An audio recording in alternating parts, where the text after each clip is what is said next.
Instrução normativa número 128 para a prova do INSS. Queria pedir aí para vocês compartilharem o canal, por gentileza, que vocês possam me dar aí essa força, por favor. Paramos na seção 10 do empregado, artigo 45. É segurado obrigatório, na categoria de empregado, inciso 1, aquele que presta serviço de natureza urbana ou rural à empresa ou equiparado à empresa em caráter não eventual, sob a sua subordinação e mediante remuneração, inclusive como diretor e empregado. Inciso 2. O contratado como intermitente para prestação de serviços com subordinação de forma não contínua, com alternância de períodos de prestação de serviços e inatividade a partir de 11 de novembro de 2017, por força da Lei 13.467, de 13 de julho de 2017, que alterou o caput e incluiu o parágrafo 3 no artigo 443 e incluiu o artigo 452-A na CLT. Inciso 3. Aquele que, contratado por empresa de trabalho temporário na forma da Lei 6019, de 3 de janeiro de 74, por prazo não superior a 180 dias, consecutivos ou não, prorrogável por até 90 dias, presta serviço para atender à necessidade transitória de substituição de pessoal regular e permanente ou a acréscimo extraordinário de serviço de outras empresas. Inciso 4. O aprendiz, maior de 14 anos e menor de 24, ressalvada a hipótese da pessoa com deficiência, a qual não se aplica o limite máximo de idade, com contrato de aprendizagem por prazo determinado não superior a 2 anos, na forma dos artigos 428 a 433 da CLT. Inciso 5. O brasileiro ou o estrangeiro domiciliado e contratado no Brasil para trabalhar como empregado. A linha A. No exterior, em sucursal ou agência de empresa constituída sob as leis brasileiras e que tenha sede e administração no país. Ou a linha B. Em empresa domiciliada no exterior com maioria do capital votante pertencente à empresa constituída sob as leis brasileiras que tenha sede e administração no país e cujo controle efetivo esteja em caráter permanente sob a titularidade direta ou indireta de pessoas físicas domiciliadas e residentes no país ou de entidade de direito público interno. Inciso 6. Aquele que presta serviço no Brasil à missão diplomática ou à repartição consular de carreira estrangeira e a órgãos a ela subordinados ou a membros dessas missões e repartições, excluídos o não brasileiro sem residência permanente no Brasil e o brasileiro amparado pela legislação previdenciária do país da respectiva missão diplomática ou repartição consular. Inciso 7. O brasileiro civil que trabalha para a União no exterior, em organismos oficiais internacionais dos quais o Brasil seja membro efetivo, ainda que lá domiciliado e contratado, salvo se segurado na forma da legislação vigente do país do domicílio ou se amparado por RPPS. Inciso 8. O brasileiro civil que presta serviços à União no exterior, em repartições governamentais brasileiras, lá domiciliado e contratado, inclusive o auxiliar local, de que tratam os artigos 56 e 57 da Lei 11.440, de 29 de dezembro de 2006, desde que este, em razão de proibição legal, não possa filiar-se ao sistema previdenciário local. Inciso 9. O trabalhador contratado no exterior para trabalhar no Brasil em empresa constituída e funcionando em território nacional, segundo as leis brasileiras, ainda que com salário estipulado em moeda estrangeira, salvo se amparado pela Previdência Social de seu país de origem, observado o disposto nos acordos internacionais porventura existentes. Inciso 10. O bolsista e o estagiário que prestam serviços à empresa em desacordo com a Lei nº 11.788, de 25 de setembro de 2008. Inciso 11. O servidor da União, incluídas suas autarquias e fundações de direito público, ocupante exclusivamente de cargo em comissão declarado em lei de livre nomeação e exoneração, a partir de 1º de agosto de 93, por força da Lei nº 8647, de 13 de abril de 93, e o que nessa condição para período anterior a essa data não estivesse amparado por RPPS. Inciso 12. O servidor do Estado, Distrito Federal ou município, incluídas suas autarquias e fundações de direito público, ocupante exclusivamente de cargo em comissão declarado em lei de livre nomeação e exoneração, a partir de 16 de dezembro de 98, por força da Emenda Constitucional número 20 de 98, e o que nessa condição para período anterior a essa data não estivesse amparado por RPPS. Inciso 13. O ocupante de cargo de ministro de Estado, de secretário estadual, distrital ou municipal, a partir de 29 de novembro de 99, por força da Lei nº 9876, de 26 de novembro de 99, desde que não amparado por RPPS, pelo exercício de cargo efetivo, do qual tenha se afastado para assumir essa função. Inciso 14. O servidor titular de cargo efetivo do Estado, Distrito Federal ou município, incluídas suas autarquias e fundações de direito público, desde que nessa qualidade não esteja amparado por RPPS. Inciso 15. O servidor contratado pela União, bem como pelas respectivas autarquias e fundações de direito público, por tempo determinado para atender à necessidade temporária de excepcional interesse público, nos termos do inciso 9 do artigo 37 da Constituição Federal, a partir de 10 de dezembro de 93, por força da Lei nº 8745, de 9 de dezembro de 93. Inciso 16. O servidor contratado pelo Estado, Distrito Federal ou município, bem como pelas respectivas autarquias e fundações de direito público, por tempo determinado para atender à necessidade temporária de excepcional interesse público, nos termos do inciso 9 do artigo 37 da Constituição Federal, a partir de 16 de dezembro de 98, por força da Emenda Constitucional número 20 de 98, e o que, nessa condição, para período anterior a essa data, não estivesse amparado por RPPS. Inciso 17. O ocupante de emprego público da União, incluídas suas autarquias e fundações de direito público. Inciso 18. O ocupante de emprego público do Estado, Distrito Federal ou município, incluídas suas autarquias e fundações de direito público, a partir de 16 de dezembro de 98, por força da Emenda Constitucional número 20 de 98, e o que nessa condição para período anterior a essa data não estivesse amparado por RPPS.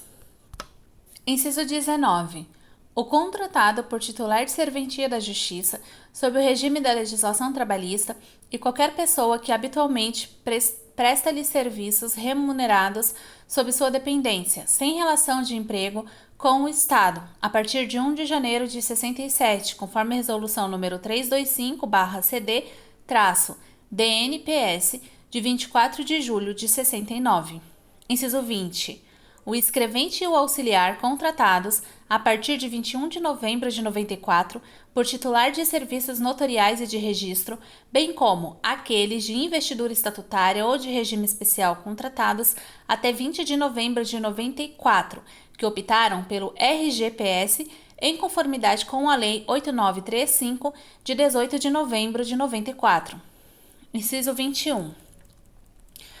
O exercente de mandato eletivo federal, estadual, distrital ou municipal a partir de 19 de setembro de 2004, salvo o titular de cargo efetivo da União, dos Estados, do Distrito Federal ou dos municípios, incluída suas autarquias e fundações de direito público, filiados à RPPS, no cargo de origem, na forma estabelecida pela Lei nº 10.887, de 18 de junho de 2004, observado o disposto pela Portaria MPS número 133, de 2 de maio de 2006, e a subseção 3 da seção 18 deste capítulo. Inciso 22. O empregado de organismo oficial internacional ou estrangeiro em funcionamento no Brasil a partir de 29 de novembro de 99, em decorrência dos efeitos da Lei 9876 de 99, salvo quando coberto por RPPS. Inciso 23. O trabalhador rural contratado por produtor rural, pessoa física, por pequeno prazo, para o exercício de atividade de natureza temporária, na forma do artigo 14-A da Lei 5.889, de 8 de junho de 73. Inciso 24. O trabalhador volante que presta serviços a agenciador de mão de obra, constituído como pessoa jurídica, observado que, na hipótese do agenciador não ser pessoa jurídica constituída, ambos serão considerados empregados do contratante dos serviços. Inciso 25. O assalariado rural safrista, de acordo com o artigo 14 da Lei 5.889 de 73, observado que, para aqueles segurados que prestam serviços a empresas agroindustriais e agropecuárias, a caracterização, se urbana ou rural, dar-se-á pela natureza da atividade exercida, conforme definido no parecer CJ número 2522, de 9 de agosto de 2001, caracterizando desta forma a sua condição em relação aos benefícios previdenciários, observado disposto no artigo 6, 26, Inciso 25. O assalariado rural safrista, de acordo com o artigo 14 da Lei 5.889 de 73, observado que para aqueles segurados que prestam serviços a empresas agroindustriais ou agropecuárias, a caracterização, se urbana ou rural, dar-se-á pela natureza da atividade exercida, conforme definido no parecer CJ número 2522, de 9 de agosto de 2001, caracterizando dessa forma a sua condição em relação aos benefícios previdenciários, observado o disposto no artigo 6. Inciso 26. O empregado de conselho, de ordem ou de autarquia de fiscalização do exercício de atividade profissional, na forma da Lei 5.410, de 9 de abril de 68. Inciso 27. O trabalhador portuário registrado no OGMO, contratado pelo operador portuário com vínculo empregatício com prazo indeterminado, na forma do parágrafo 2 do artigo 40 da Lei 12.815 de 2013, que presta serviços de capatazia, estiva, conferência de carga, conserto de carga, bloco e vigilância de embarcações na área dos portos organizados. Inciso 28. O atleta não profissional em formação contratado em desacordo com a Lei 9615, de 24 de março de 98, com as alterações da Lei 10.672, de 15 de maio de 2003. Inciso 29. O treinador profissional de futebol, independentemente de acordos firmados nos termos da Lei 8650, de 20 de abril de 1993. Inciso 30. O médico residente ou residente em área profissional da saúde que presta serviços em desacordo, respectivamente, com a Lei 6932, de 7 de julho de 81, e a Lei 11.129, de 30 de junho de 2005. Inciso 31. O agente comunitário de saúde, a linha A, com vínculo direto com o poder público local, até 15 de dezembro de 98, desde que não amparado por RPPS, e a partir de 16 de dezembro de 98, por força da Emenda Constitucional número 20 de 98, desde que não seja titular de cargo efetivo, amparado por RPPS. E, a linha B, o agente comunitário de saúde e o agente de combate às endemias, admitido pelo gestor local do Sistema Único de Saúde, o SUS, e pela Fundação Nacional de Saúde, FUNASA, com fundamento na medida provisória número 297, de 9 de junho de 2006, convertida na Lei 11.350, de 5 de outubro de 2006, salvo se, no caso dos estados, do Distrito Federal e dos municípios, na forma disposta em lei local, seja o ocupante de cargo efetivo amparado por RPPS. Parágrafo 1. Na hipótese do inciso 1 do caput, entende-se por diretor empregado aquele que, participando ou não do risco econômico do empreendimento, seja contratado ou promovido para cargo de direção das sociedades anônimas, mantendo as características inerentes à relação de emprego. Parágrafo 2. Na hipótese do inciso 21 do caput, o servidor público efetivo vinculado à RPPS que exercer concomitantemente o mandato eletivo de vereador será obrigatoriamente filiado ao RGPS como empregado, devendo contribuir para este regime de previdência em relação ao cargo eletivo e ao RPPS em relação ao cargo efetivo. Parágrafo 3. Na hipótese do inciso 31 do caput, entende-se por agente comunitário de saúde, nos termos da Lei 11.350 de 2006, a pessoa recrutada pelo gestor local do SUS por intermédio de processo seletivo para atuar mediante remuneração em programas de prevenção e promoção de saúde desenvolvidas em conformidade com as diretrizes do SUS, sob supervisão do órgão gestor deste. Parágrafo 4. O vínculo previdenciário do agente comunitário de saúde, contratado por intermédio de entidades civis de interesse público, dar-se-á com essas entidades na condição de segurado empregado do RGPS. Parágrafo 5. O vínculo empregatício mantido entre cônjuges ou companheiros não impede o reconhecimento da qualidade de segurado do empregado, excluído o doméstico, observadas as disposições da seção 4 deste capítulo, no que couber, devendo ser aplicada esta orientação a todo o processo pendente de decisão, inclusive ao que contenha esse vínculo de empregado, excluído o de doméstico, anterior à publicação dessa instrução normativa. Parágrafo 6. Entende-se por serviço prestado em caráter não eventual aquele exercido por pessoa física relacionado direto ou indiretamente com as atividades normais da empresa. Subseção 1. Das providências e da comprovação relativas a vínculo e remuneração do empregado. Artigo 46. Observado o disposto nas seções 4 e 10 deste capítulo, para fins de comprovação junto ao INSS do vínculo empregatício urbano ou rural com admissão a partir da data de instituição da carteira de trabalho digital, inciso 1. Quando inexistir vínculo no CNIS, o empregado poderá apresentar: alínea A, comprovante contendo o número do recibo eletrônico emitido pelo e-social, acompanhado de declaração com a devida assinatura e identificação do responsável pelas informações. Alínea B, documento expedido pelo Ministério do Trabalho e Previdência que comprove a relação de emprego e remunerações auferidas, ou, alínea C, rol de documentos previstos no artigo 19b do RPS. Inciso 2. Quando o vínculo for extemporâneo ou constar em pendências ou divergências de dados, o empregado poderá apresentar: alínea A, declaração única do empregador e empregado sob as penas da lei, que deverá conter informação quanto ao exercício de atividade, indicando os períodos efetivamente trabalhados até o momento da declaração, inclusive para o intermitente, acompanhado de documentação que serviu de base para comprovar o que está sendo declarado, ou a linha B, rol de documentos previstos no artigo 19b do RPS. Parágrafo 1.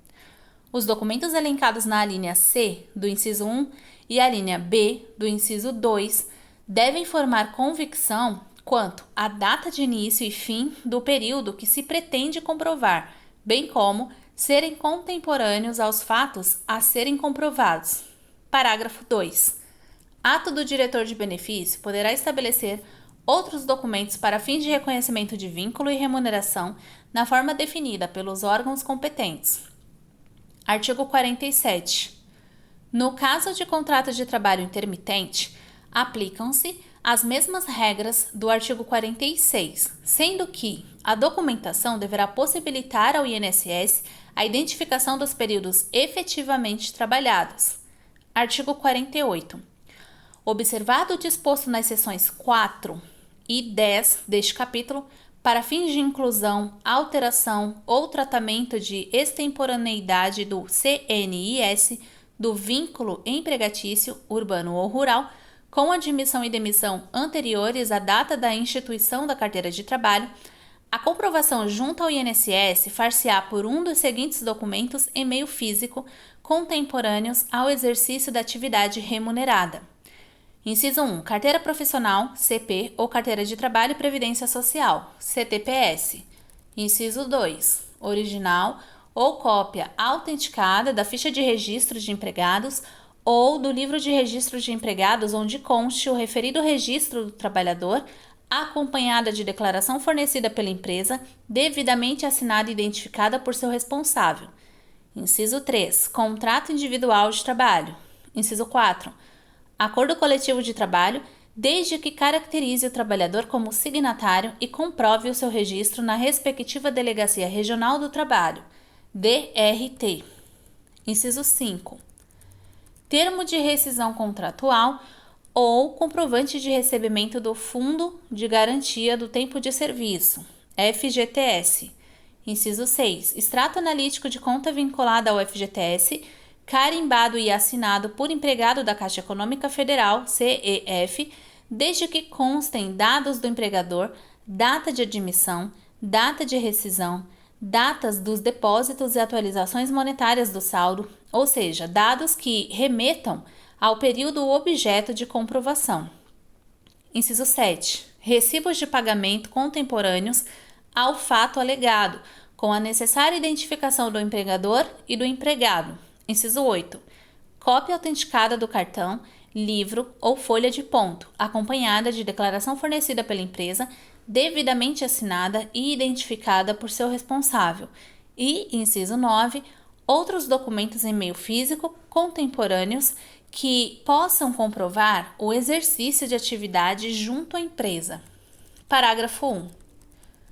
No caso de contrato de trabalho intermitente, para cumprimento do previsto neste artigo, o documento apresentado deverá conter ou ser complementado por outro que comprove ao INSS os períodos efetivamente trabalhados durante a vigência do vínculo empregatício.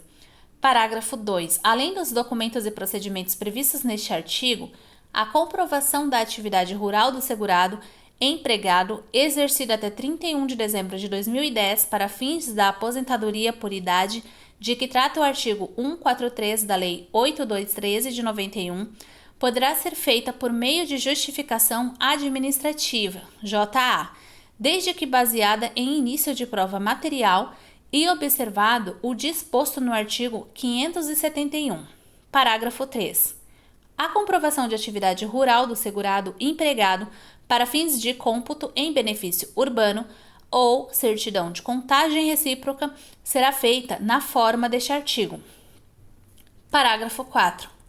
Nas hipóteses de contrato de trabalho vinculado ao RGPS ser considerado nulo, o período de efetivo labor prestado pelo segurado será reconhecido no âmbito do RGPS, salvo hipótese de simulação ou fraude na investidura ou na manutenção da contratação, observados que: Inciso 1.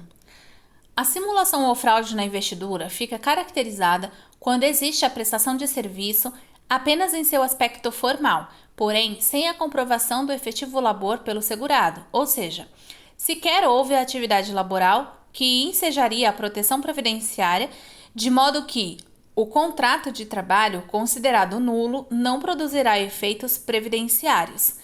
Inciso 2. A situação de fraude na manutenção da contratação ocorre nas hipóteses em que existe ação judicial específica demonstrando a antinormatividade da contratação e ainda que exista decisão judicial concreta em sede de controle difuso determinando a desvinculação, persiste a atuação irregular da administração pública e do segurado em evidente afronta à Constituição e ao Poder Judiciário.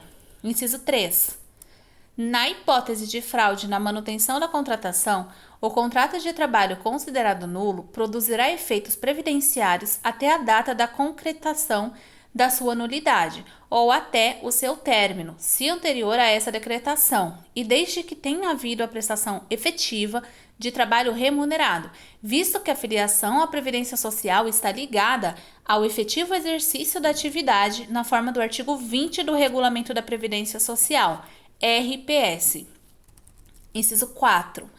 Para os casos de dúvidas quanto à configuração das hipóteses de simulação ou fraude na investidura ou na manutenção da contratação, o processo poderá ser encaminhado à Procuradoria Federal local para fins de esclarecimentos quanto à motivação da nulidade contratual, bem como indicação do período a ser considerado junto ao RGPS. Parágrafo 5. Na impossibilidade de apresentação de um dos documentos de comprovação previstos nesta instrução normativa, poderão ser aceitos declaração do empregador ou seu preposto, atestado de empresa ainda existente ou certificado ou certidão de órgão público com a devida assinatura e identificação do responsável pelas informações, bem como a afirmação expressa de que os dados foram extraídos de registros existentes e acessíveis à verificação pelo INSS. Parágrafo 6. A declaração prevista no parágrafo 5 deverá conter a identificação do empregado, menção às datas de início e término da prestação de serviços, as respectivas remunerações, se também forem objeto de comprovação, e quando se tratar de vínculo de empregado com: inciso 1. Contrato de trabalho intermitente, a especificação dos períodos efetivamente trabalhados.